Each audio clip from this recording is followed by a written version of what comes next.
दिल्ली की वीआईपी सीटों की सीरीज में आज हम बात कर रहे हैं एक ऐसी सीट की जहां अब तक तो मुकाबला एक तरफा नजर आ रहा है, लेकिन ये एक ऐसी विधानसभा है जो साल 2008 में बनी और तब से साल 2013 तक उस विधानसभा में बीजेपी का कब्जा रहा।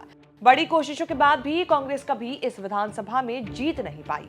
साल 2015 में तो कांग्रेस ने इस विधानसभा को जीतने के लिए तत्कालीन राष्ट्रपति प्रणब मुखर्जी की बेटी शर्मिष्ठा मुखर्जी को मैदान में उतार दिया, लेकिन फिर भी हार गई।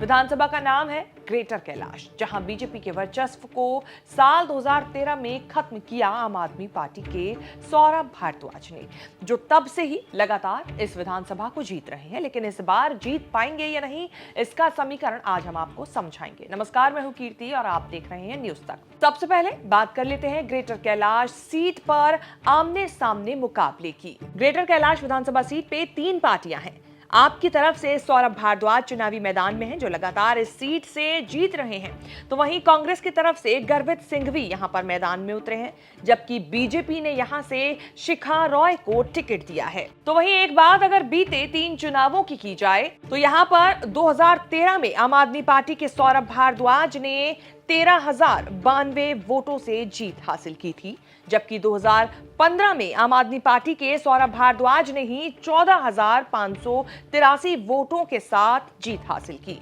फिर 2015 में आम आदमी पार्टी के सौरभ भारद्वाज ने ही 16,809 वोटों के साथ जीत हासिल की।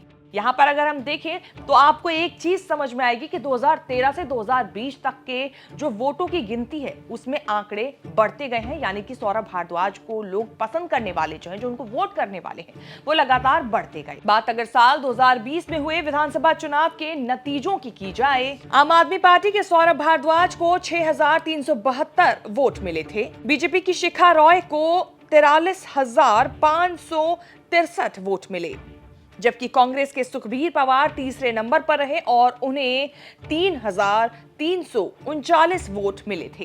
साल 2013 के बाद से लगातार इस सीट पर सौरभ भारद्वाज का सिक्का चलता है, लेकिन इस बार क्या होगा, इसे आप ग्रेटर कैलाश के समीकरण से समझिए। ग्रेटर कैलाश दिल्ली के पॉश इलाकों में से एक है और यहाँ पर सबसे बड़ी बात जो है किसी भी चुनाव के लिए, वो जातीय फैक्टर एक बड़ा मुद्दा साबित हो सकता है, जो कि वोट को प्रभावित कर सकते हैं। इस इलाके में 1 दर्जन से ज्यादा गांव और कई अनाधिकृत कॉलोनियां भी हैं। पॉश रिहायशी इलाकों के साथ साथ GK1 और GK2 जैसी मशहूर मार्केट हैं। साथ ही CR पार्क, कालीबाड़ी मंदिर जैसे इलाके हैं। पूर्वांचली, बंगाली और पंजाबी वोटर यहां पर जीत हार तय करने के लिए एक बड़ा फैक्टर साबित हो सकते हैं। वोट यहां पर काफी ज्यादा उन पर डिपेंड करते हैं। वोटर्स की संख्या यहां पर गांव और अवैध कॉलोनियों में सबसे ज्यादा है। पॉश कॉलोनियों में पंजाबी और वैश्य बहुसंख्यक हैं। इसी तरह से शाहपुर जट जाट बहुल गांव है, तो वहीं जमरूदपुर गुर्जर बहुल गांव है। सावित्री नगर में SC वर्ग के लोगों की संख्या करीब 3% है। अब सौरभ भारद्वाज के फेवर में जो फैक्टर काम कर सकता है वो ये है कि यहाँ पर निगम में चुनाव में ग्रेटर कैलाश से आपने 3 में से 2 सीटें जीती थी।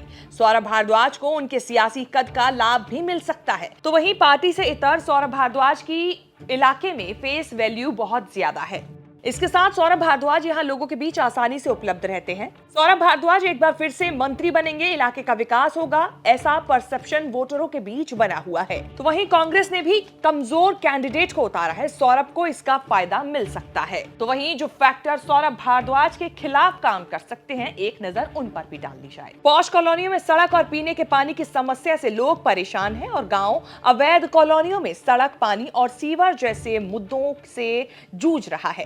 10 साल की एंटी इनकम्बेंसी भी यहां पर एक बड़ा फैक्टर साबित हो सकती है। पॉश विधानसभा होने की वजह से यहां कम वोटिंग होती है। कांग्रेस का कैंडिडेट कमजोर है और बीजेपी ने हारी हुई उम्मीदवार को टिकट दिया है, जिस वजह से यहां पर सौरभ भारद्वाज को एज मिलता हुआ नजर आ रहा है। लेकिन चुनाव है, जब तक नतीजे ना आ जाएं, कुछ कहा नहीं जा सकता। आखिरी फैसला तो जनता के ही हाथ है और ये फैसला 8 फरवरी को सबके सामने आएगा। 5 फरवरी को मतदान होने हैं और 8 फरवरी को नतीजे सबके सामने आ जाएंगे, तब पता चलेगा कि दिल्ली की जनता ने किसे मुख्यमंत्री की कुर्सी तक पहुंचाया है। आपको वीआईपी सीट में ये रिपोर्ट कैसी लगी, कमेंट करके अपनी राय जरूर दें।